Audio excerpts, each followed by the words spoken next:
Бишкек шаарына караштуу Бакай Ата конушунун айыл өкмөтү Улан Береналиев жол куруу боюнча эффективдүү метод ойлоп табылды. Бул метод менен Кыргызстанга жол кура турган болсок, 80% биздин бюджетке үнөмдөө болмокчу. 80% эконом болуп турбу? Ооба. Ал эмне, асфальтты черная пятницадан алып турбу? Өзүнөн сурап көрөбүз. Өзүнөн сурап көрөлү. Самат Беке, сизге ушул жолдорду оңдоо маселеси кантип келди? Эми биз мындай деп атыр. Мамлекеттин жардамын күтпөй эле өзүбүз кыймылдай берели деп чечтик. Биякта Бакай Атанын жашоочулары менен бир кеңешип момундай алып келип, жолдордон баштадык. Жолдорду жамап баштадык. Байке, бунуңуз жөн эле тамак го? Ким айтты тамакты? Бул тамак эмес. Бул чисто китайский химикат. Негизи биз куксини Кыргызстанга стройматериал катары киргизгенбиз. Бирок элдер буну жеп башташты.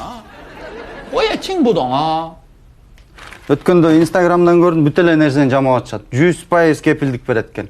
Аябай удобный экен. Мурункудай техниканын кереги жок азырчы. Кейін аябай куйсаң, куй.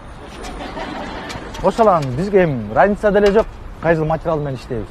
Эмки жыл кайра эле ушул жерде оңдойбуз да. Эми муну менен биз жолдорду эле эмес, башка нерселерди да ремонт кылалы деп атабыз. Мисалы, аркы Тарагайдагы общежитияларды бүтүрөлү деп атабыз. Мужской общежитияны Кукси менен женскийди, Рамоен менен кыздардын суранычы боюнча да бул.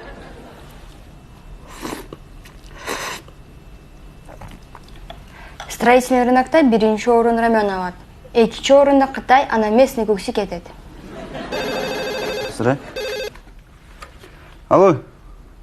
Оң коробка. Аркы чамгаракка жетпей калган, ошо калып барып кала. Давай.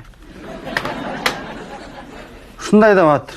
Мамлекет кыймылдагыча көп убакыт өтүп кетип атат. Ага чейин жамап салыш керек болуп атат.